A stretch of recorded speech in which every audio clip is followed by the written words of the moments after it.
Thank you, Ruth. Nice to be here. Oh, it's wonderful. You just look so dapper. What can I say, Papa Soob? You look dapper. I mean, your shoes.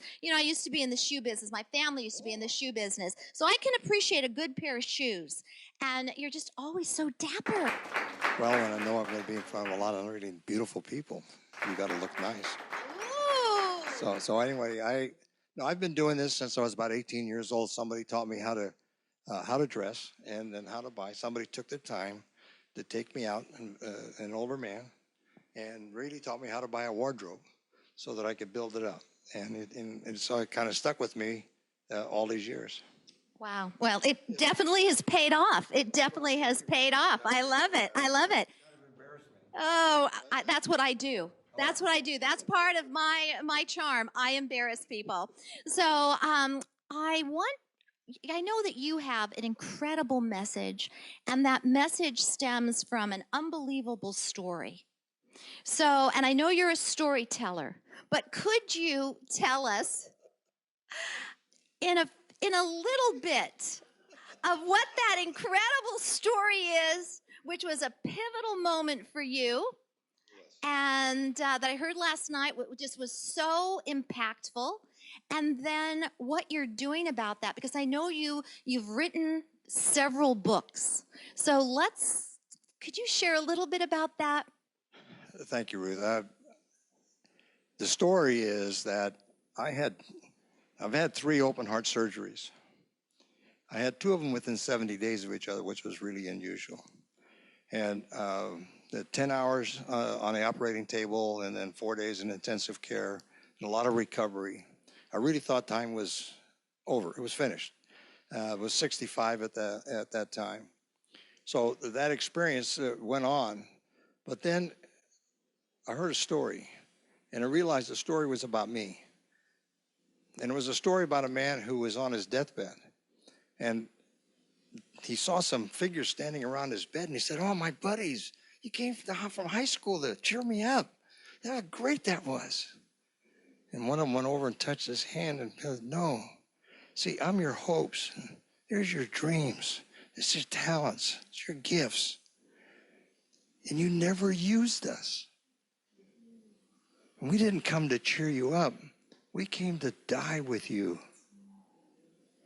And I realized that was me, see, because the richest land on earth is not oil fields and it's not gold mines. It's the cemeteries, because therein lies the hopes and dreams and talents that man and women have been given, and they take to the grave with them. And at age 65, I was going to do the same thing. Then I realized when I heard that, and I was been inspired to get out and tell my story. And so now the mission and the desire is to make sure that people understand that their life matters and that there is life to live after retirement, after an illness, after tragedy. Life goes on. And so we really have to keep going. Wow. Yeah, I mean, you really got a wake-up call. That's what I call a major wake-up call. And you didn't get 1, and you didn't get 2. You got 3. Right? Boom, boom. Boom. And so now, I know, again, you've written several books, but there's one that I'm just in love with.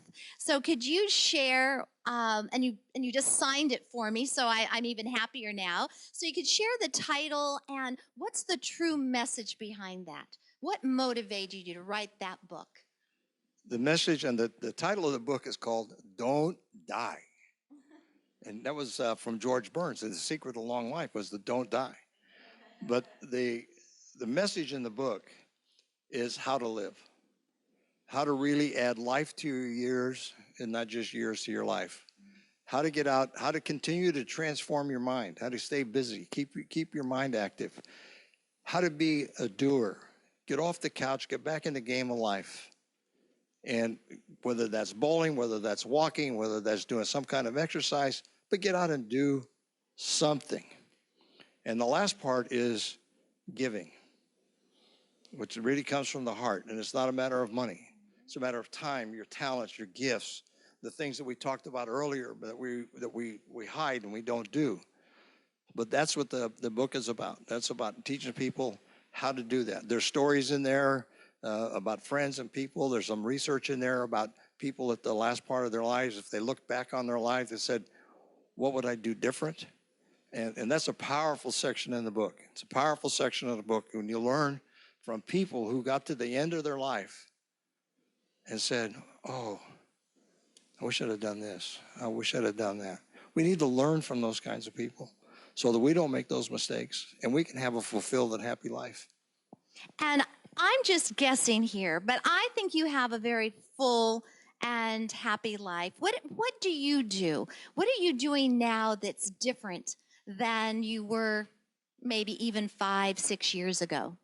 Well, the last 6 or 7 years, I really embraced the concept of learning and getting back in the game of life. I was really going through a period of depression and doing what every man thinks is his greatest desire in retirement was to play golf. I mean, I played 175 rounds of golf a year. You know how many hours that is? A lot. It's around 7,000 hours of my life was gone on that. And so what I do now is I do spend my days doing my research for my books and in writing. Spend a lot of time with my grandkids. I love to spend the time with them. I'm a bowler. I'm in a league and bowl 2-3 nights a week. I play golf, and I stay very active that way. And I give back as much as I can to most of the people that I can. I love that. And you truly do, because everywhere you go, Papa Soob, you bring laughter, you bring heart, and you bring the best stories. They're the best stories. Well, I appreciate that, because and that's a learned skill. I learned that from a great man. I got to give him the credit for that. I studied under Les Brown, and one of the finest storytellers around. And he's a great friend, and he's a brother from another mother. That's beautiful. Papa Soob, thank you so much. You're doing such beautiful things, and don't die. Thank you, Princess.